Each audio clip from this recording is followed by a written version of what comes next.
World news के sponsor हैं स्वागत, अदरक, लहसुन और मसाले 100% प्योर एंड हाइजीनिक। अस्सलाम वालेकुम, आदाब। मैं हूं खलील फरहाद। आइए देखते हैं वर्ल्ड न्यूज़। शुरुआत करते हैं हेडलाइंस से। कतर में जारी फुटबॉल वर्ल्ड कप के दौरान गैर मुस्लिमों का इस्लाम कबूल करने का सिलसिला जारी। अब ब्राज़ील की एक फैमिली का इस्लाम कबूल करने का वीडियो हुआ वायरल।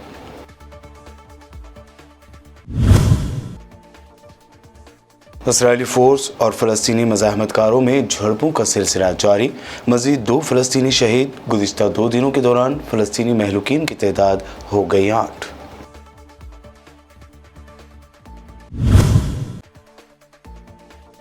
अफगानिस्तान के एक मदरसे में हुआ बम धमाका। कम से कम 19 अफराद हलाक। महलूकीन में मदरसे के मासूम बच्चों की अक्सरियत।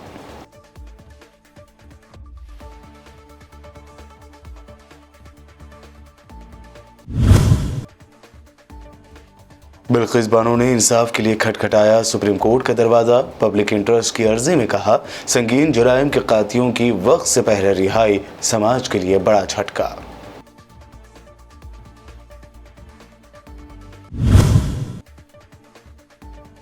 बीजेपी की वजह से टूट सकता है भारत, इसीलिए कांग्रेस ने शुरू की भारत जोड़ो यात्रा। सीनियर कांग्रेस लीडर जयराम रमेश का सनसनीखेज दावा।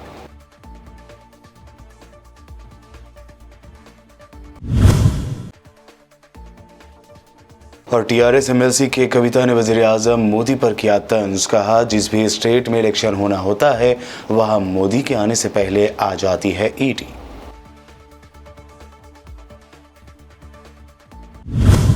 और अब बढ़ते हैं खबरों की तफसील की जानिब। कतर में जारी फुटबॉल आलमी कप के दौरान एक ब्राज़ीली ख़ानदान ने दीन इस्लाम कबूल कर लिया है। मौसूला रिपोर्ट के मुताबिक कतर के दारुल-हुकूमत दोहा में फीफा फुटबॉल आलमी कप 2022 के दौरान ब्राज़ील के ख़ानदान ने दीन इस्लाम कबूल कर लिया। 6 अफराद पर मुश्तमिल इस ब्राज़ीली ख़ानदान ने दोहा की एक मस्जिद में इस्लाम कबूल किया। मीडिया रिपोर्टों के मुताबिक इस सिलसिले में एक वीडियो बड़े पैमाने पर सोशल मीडिया पर वायरल हुई है, जिसमें ये अफराद कलमा पढ़ते हुए नजर आ रहे हैं। इतलात के मुताबिक इस्लाम कबूल करने वाले 6 अफराद में 4 बच्चे, 1 लड़का और 3 लड़कियां और उनकी माँ और वालिद हैं। बच्चों की वालदा ने उनके जज्बात के बारे में पूछे गए सवाल के जवाब में कहा कि मुझे नहीं मालूम कि इसका इजहार कैसे करूं। अपने जज्बात को बयान करना मुश्किल है। ये एक ऐसा एहसास है जिसने मेरे दिल को छू लिया है। It's hard, because you're recording, but it was definitely a very touching experience. Definitely. Very nice. And everybody very welcoming. Yes, did anyone force you or you choose it? No, yeah, I choose it. Did anyone force you or you choose it? You chose it? Did anyone force you or you like it? You choose it? You choose to be a Muslim? What about you? You choose it? Okay. Brother, Thank you for that. how are you, brother? We are very happy for you. Oh, thank you so much. Let us take a picture, all of us. Say, Ashhadu an la ilaha illallah wa ashhadu anna Muhammadan Rasulullah. Allahu Akbar. Allahu Akbar. Allahu Akbar. Allah is one. Allah has no son. Allah is the creator of the whole universe.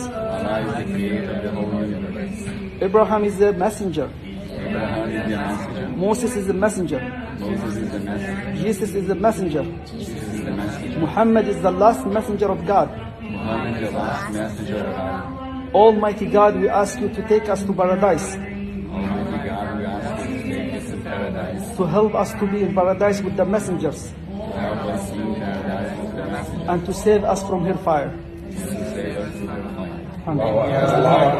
गरब उर्दन पर Israeli हुकूमत की जारहियत में मज़ीद 2 फ़लस्तीनी जाँ बहक हो गए। फ़लस्तीन की सरकारी खबर रसाई एजेंसी वफा की रिपोर्ट के मुताबिक जुनैन की कॉलोनी में फ़लस्तीनियों और सिहोनी फ़ौजियों के दरमियान होने वाली झड़पों में मज़ीद 2 फ़लस्तीनी नौजवान शहीद और 2 ज़ख्मी हो गए। इसी तरह 48 घंटे में फ़लस्तीनी महलूकीन की तादाद 8 हो गई है। इससे पहले इसराइली फ़ौजियों ने मंगल की सुबह गरब उर्दन के शहर अल-खलील में बैत अमर नामी इलाके पर हमला कर दिया था और फ़लस्तीनियों को बराह रास्त फायरिंग का निशाना बनाया गया। फ़लस्तीन की वज़ारत सेहत के मुताबिक सियोनी फ़ौजियों की जारहियत में मुफीद अल कलील नामी फ़लस्तीनी के सर में गोली लगी और वो शहीद हो गया।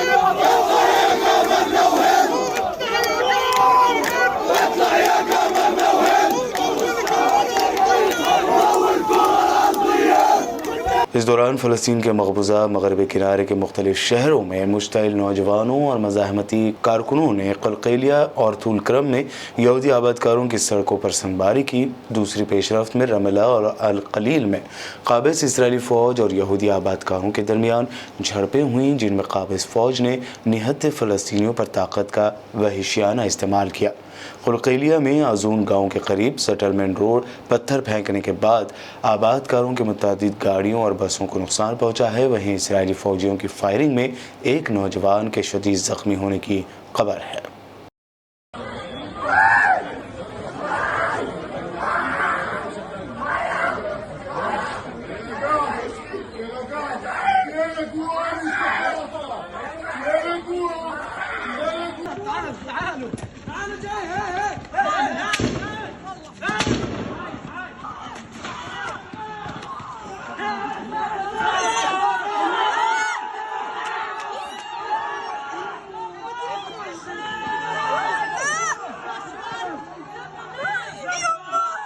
नॉर्थ अफगानिस्तान के एक मदरसे में बम धमाके के नतीजे में कम अज़ कम 19 अफराद के हलाक जबकि 26 अफराद के ज़ख्मी होने की खबर है। इत्तलात के मुताबिक हलाक होने वालों में बेशतर 9 से 15 बरस के बच्चे हैं।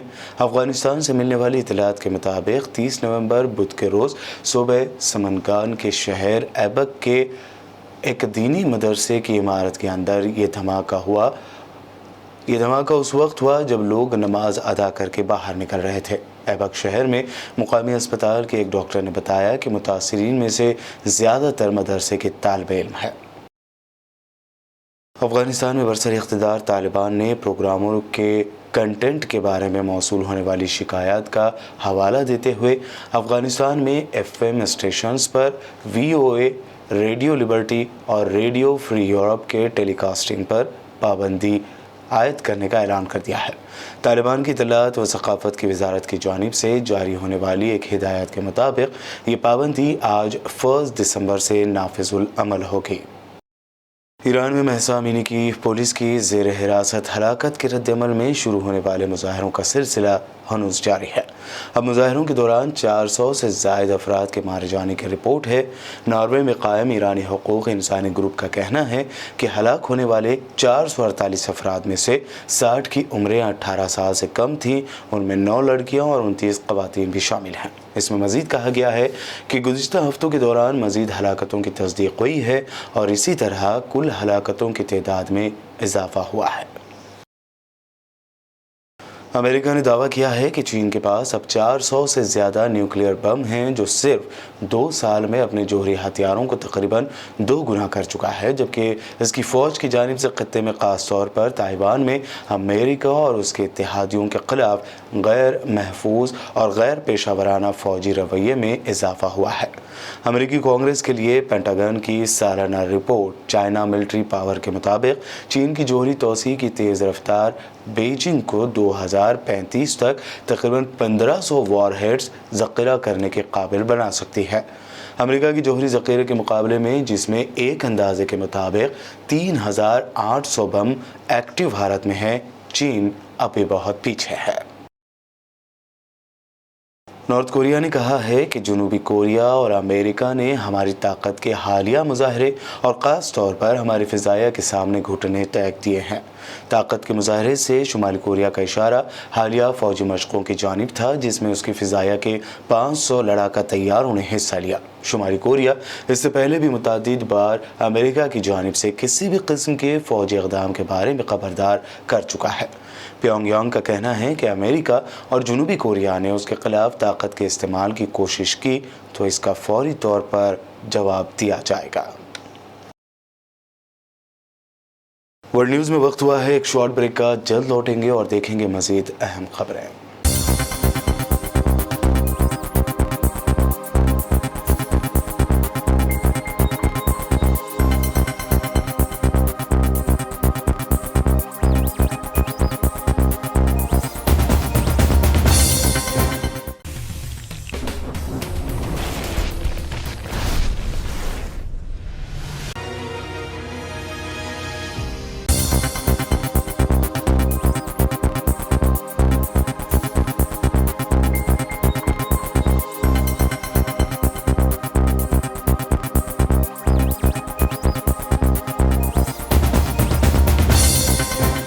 ब्रेक के बाद आइए देखते हैं अहम नेशनल न्यूज़। गुजरात में पहले मरहले के तहत 89 सीटों पर वोटिंग आज सुबह 8 बजे से शुरू हुई। इस दरमियान शुरुआत में वोटों की रफ्तार काफ़ी धीमी रही, जिसको लेकर आम आदमी पार्टी लीडर गोपाल इटालिया ने इलेक्शन कमीशन पर बड़ा इल्ज़ाम लगाया है। उनका कहना है कि इलेक्शन कमीशन बीजेपी के साथ मिलकर कतारगाम में धीमी रफ्तार से वोटिंग करवा रहा है। उन्होंने ट्वीट करके इलेक्शन कमीशन पर तनकीद की है। इटालिया ने इल्ज़ाम लगाया कि कतारगाम एसी में जानबूझकर वोटिंग स्लो कराई जा रही है। इलेक्शन कमीशन इस तरीके से भाजपाई गुंडों के दबाव के ही काम करना है तो फिर इलेक्शन ही क्यों करवाते हो। उन्होंने आगे लिखा कि पूरी रियासत में औसतन 3.5% वोटिंग अभी तक हुई है, लेकिन कतारगाम में सिर्फ 1.4% ही हो पाई है। एक छोटे से बच्चों को हराने के लिए इतना मत गिरो। गुजरात की बिल्किस बानो ने अपने साथ होने वाले घिनौने जुर्म के लिए इंसाफ की खातिर सुप्रीम कोर्ट की पनाह ली है। बिल्किस बानो ने अपने ऊपर गैंगरेप और कत्ल के मुजरिमीन की रिहाई को चैलेंज करते हुए सुप्रीम कोर्ट में दाखिल पब्लिक इंटरेस्ट अर्जी में कहा है कि मुजरिमों की वक्त से पहले रिहाई न सिर्फ बिल्किस, इसकी बड़ी हो चुकी बेटियों, उसके अफराद ख़ानदान के लिए, बल्कि नेशनल और इंटरनेशनल लेवल पर पूरे समाज के लिए एक झटका है। दरख्वास्त में कहा गया है कि बिल्किस समेत पूरे मुल्क और पूरी दुनिया को रिहाई की चौंकाने वाली खबर के बारे में तब पता चला जब वो रिहा हो गए। उन्हें दिन की रोशनी में सबके सामने फूल मालाएं पहनाई गईं और तहनीत पेश की गई, जबकि मिठाइयाँ भी बांटी गई। ये वाक़या इंसानों के एक ग्रुप की जानिब से इंसानों के दूसरे ग्रुप, जिसमें बेसहारा और बेकसूर लोग हैं, उस पर इंतहाई गैर इंसानी सलूक, तशद्दुद और जुल्म के सबब संगीन जराइम में से एक है। कांग्रेस की भारत जोड़ो यात्रा में राहुल गांधी को बॉलीवुड के सितारों का साथ मिलता जा रहा है। पूजा भट्ट, रिया सेन के बाद अब बॉलीवुड अदाकारा स्वरा भास्कर भी राहुल गांधी के कदम से कदम मिलाती नजर आई। इस दौरान का वीडियो कांग्रेस की जानिब से सोशल मीडिया पर शेयर किया गया है।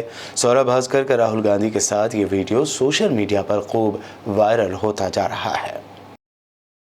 मध्य प्रदेश के वजीर दाखिला नरोत्तम मिश्रा ने भारत जोड़ो यात्रा में राहुल गांधी के साथ स्वरा भास्कर के शामिल होने पर तनकीद करते हुए कहा कि सभी टुकड़े टुकड़े गैंग के लोग इस यात्रा में शामिल हो रहे हैं।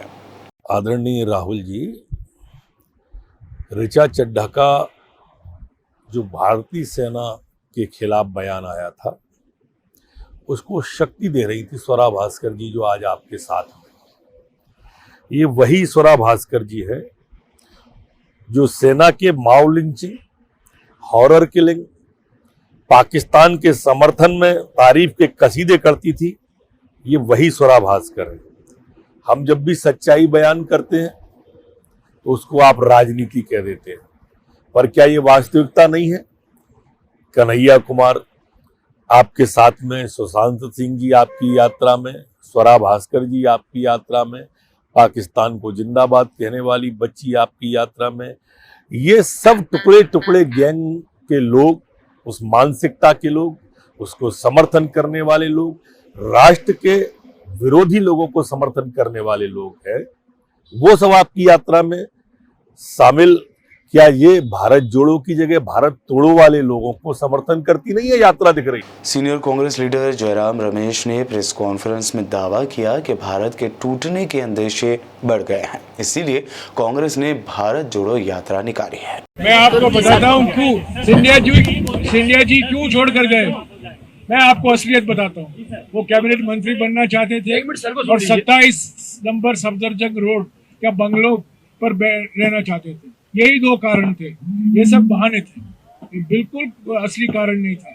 एक सवाल जो किया गया, बार बार मुझसे पूछा जाता है, मैं इसके बारे में 1-2 मिनट कुछ कहना चाहता हूँ। पहले दिन मैंने आपको कहा था कि कई लोग कहते हैं भारत टूट नहीं रहा है, अब भारत जोड़ो यात्रा निकाल रहे हैं। मैं आपको बता दूं, प्रधानमंत्री की नीयत के कारण, प्रधानमंत्री के नीतियों के कारण भारत की टूटने की संभावना बढ़ रही है। आर्थिक विषमताएं बढ़ रहे हैं, सामाजिक ध्रुवीकरण बढ़ रहा है और राजनीतिक तानाशाही आज हकीकत है। और इन 3 कारणों से भारत टूटने की संभावना बढ़ी है और उसको रोकने के लिए भारत जोड़ो यात्रा निकाला गया है। सीनियर टीआरएस कायद और एमएलसी के कविता ने पीएम मोदी पर तंज करते हुए कहा कि जिस भी स्टेट में इलेक्शन होना होता है वहां मोदी जी के आने से पहले वहां ईडी आ जाती है। उन्होंने चैलेंज करते हुए कहा कि जेल में डालना है तो डाल दो, लेकिन बीजेपी की जो नाकामी है उसे एक्सपोज करते रहेंगे। देश में इलेक्शन होने वाला होता है, वहां मोदी से पहले ईडी पहुंच जाता है। तो आज तेलंगाना में भी यही हुआ है, कुछ नया नहीं है। अगले साल हमारे यहाँ हमारे प्रदेश में इलेक्शन है तो मोदी जी के आने से पहले ईडी वाले आ गए। हमने उनका स्वागत किया, हमने कहा हर तरीके से आपको कोऑपरेट करेंगे।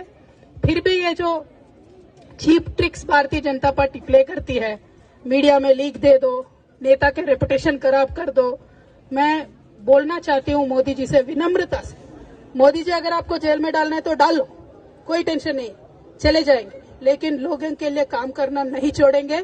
बीजेपी के जो फेल्यूर्स है उसको एक्सपोज करना भी नहीं छोड़ेंगे। और आज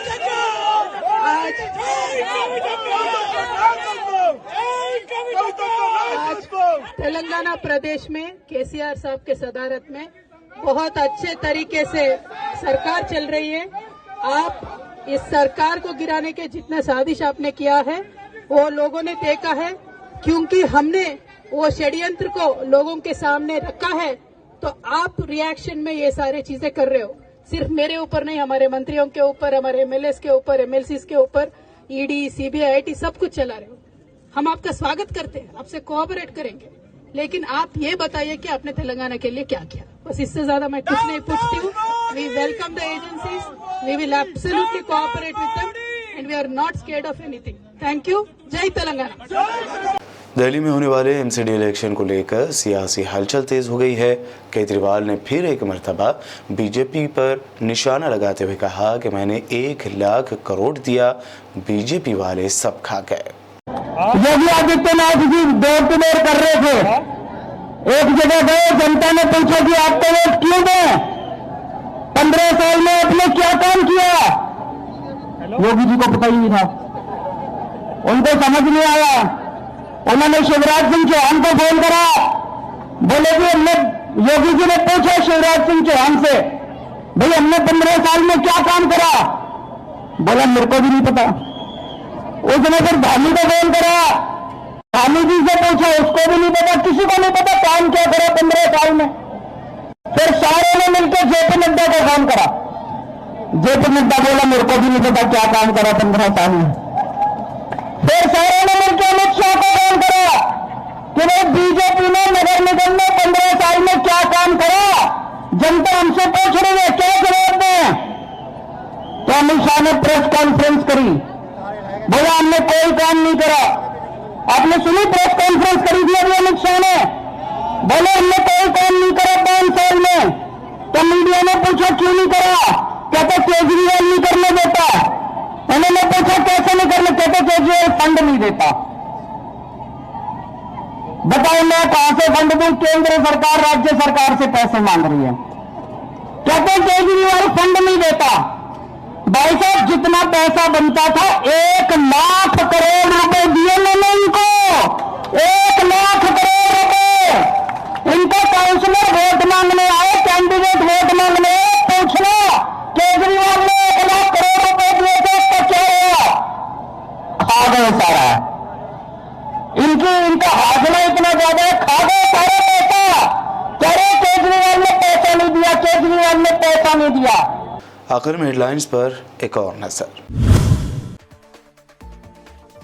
कतर में जारी फुटबॉल वर्ल्ड कप के दौरान गैर मुस्लिमों का इस्लाम कबूल करने का सिलसिला जारी। अब ब्राज़ील की एक फैमिली का इस्लाम कबूल करने का वीडियो हुआ वायरल।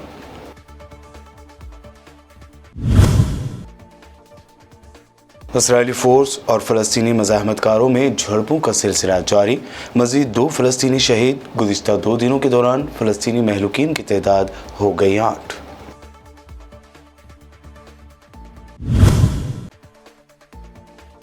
अफगानिस्तान के एक मदरसे में हुआ बम धमाका। कम से कम 19 अफराद हलाक। महलूकीन में मदरसे के मासूम बच्चों की अक्सरियत।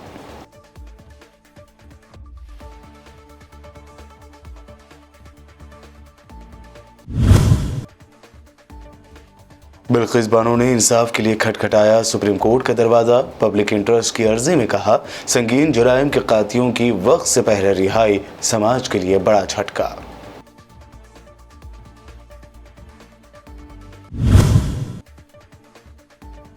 बीजेपी की वजह से टूट सकता है भारत, इसीलिए कांग्रेस ने शुरू की भारत जोड़ो यात्रा। सीनियर कांग्रेस लीडर जयराम रमेश का सनसनीखेज दावा।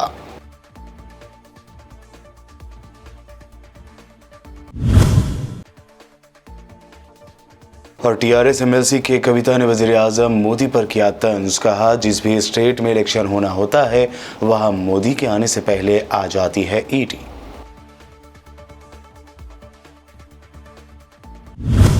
वर्ल्ड न्यूज में ये थी अब तक के अहम इंटरनेशनल और नेशनल न्यूज। देखते रहिए बीबीएन चैनल। बीबीएन चैनल के व्यूअर्स के लिए एक अहम इत्तला। अब बीबीएन चैनल का टेलीकास्ट भारत भर में हो रहा है।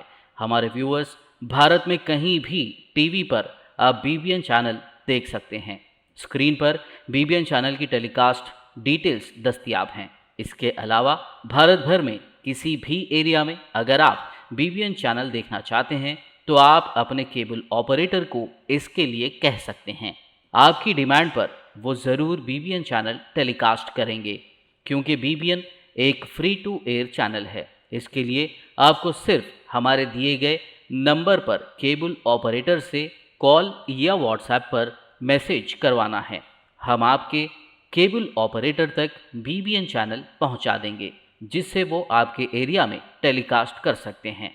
इसके लिए चैनल की हमारी पूरी टीम लगातार काम कर रही है ताकि आप तक बीबीएन चैनल को पहुंचाया जाए। इसके अलावा बीबीएन चैनल को भारत भर में रिपोर्टर्स की ज़रूरत है। अगर आप सहाफ़ी हैं और बीबीएन चैनल से जुड़ना चाहते हैं तो आप भी दिए गए नंबर पर रब्त कर सकते हैं।